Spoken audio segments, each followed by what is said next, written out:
I'd like to call up Miss Gloria and Raquel Rivera to come speak.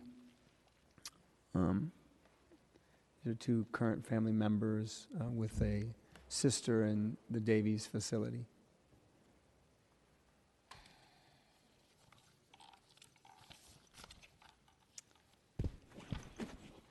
Good morning. My name is Gloria Rivera. I am the sister of Sandra Rivera. On behalf of the patients and their families and ours, we thank you for taking the time to visit the subacute unit to see with your own eyes what we have been encountering.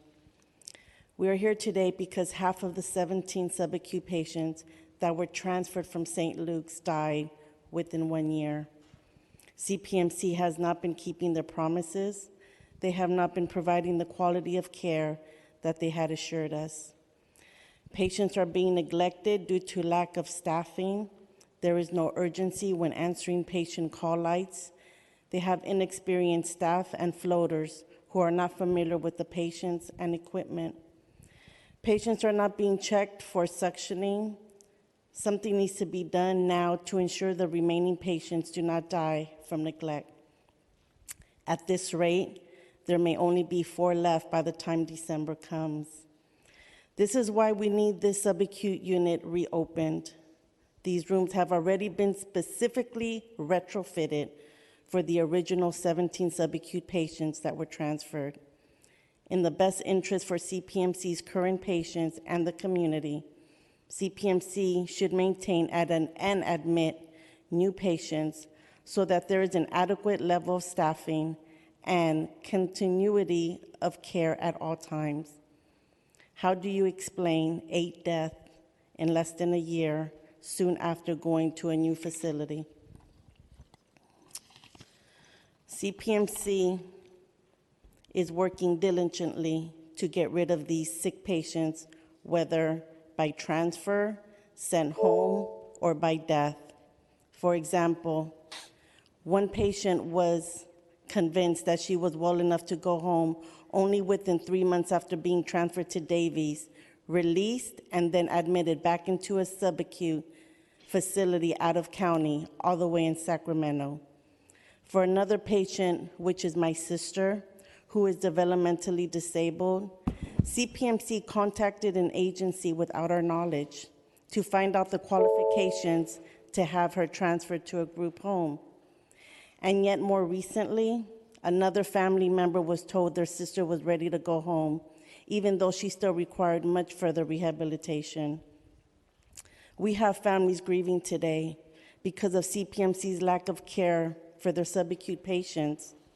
They intentionally went against everything we stood for to cause havoc, depression, anxiety, financial hardship, whatever it took to tear us down and for the patients not to thrive. I ask, how do 8 patients die in less than 1 year? The very same patients who were at St. Luke's for many years. Supervisor Ronan, do you recall the part of your visit when a patient's alarm went off? The staff member who said he was from rehab did not know what the alarm was for or how to turn it off. How do you feel at that moment? I'm sad to say this patient passed away in just a few weeks. I don't know how to turn this on. Tran, my friend.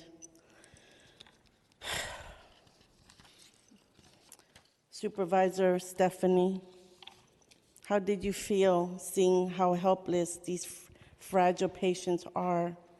The stories of how their lives once were and how their lives are now at the mercy of CPMC. Wasn't it hard when it was time to leave them?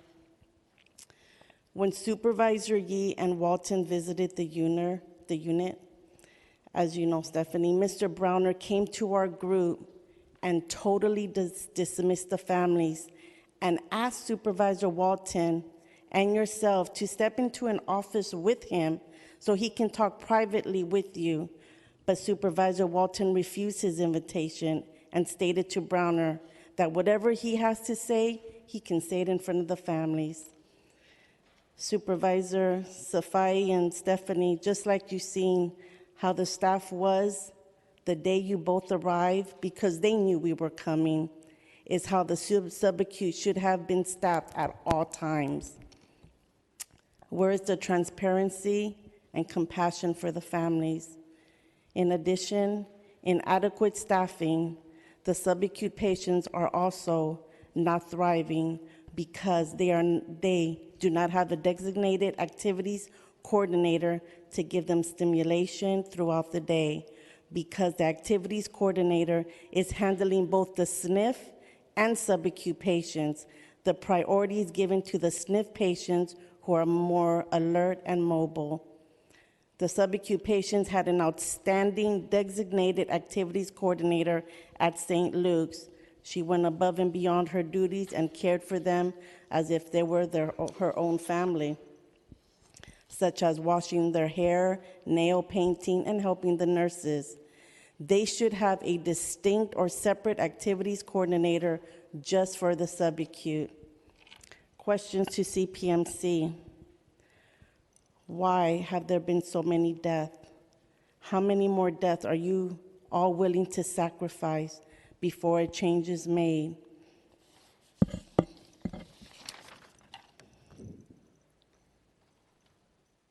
This is Raymond, our friend who had no family. Raymond was transferred out with no choice of his own. He was fighting that he didn't want to go. We were his only family. Because he was a religious man, they brought a priest to his room. And the priest told him if he does not leave, that he won't go to heaven. Raymond passed away a year later. Question: how many more deaths are you willing to sacrifice before a change is made? What would it take for CPMC to open this unit to new patients? What would they need to readmit the patient they discharged home? Shouldn't they be allowed to come back? How soon can we make this happen? What is the plan if and when there is no subacute left in San Francisco? Where is the director of nursing to answer our question? Where is Dr. Browner? How come no one from Davies Hospital is here to answer our questions? Here is a plan that we propose.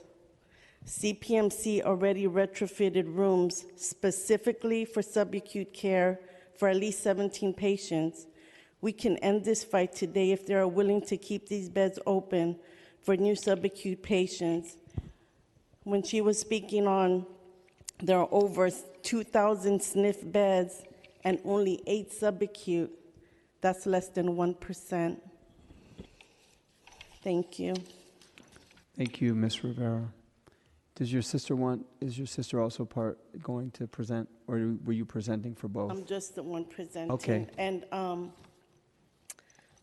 as you know, the alarm that was going off for the patient, and as I mentioned, she passed away.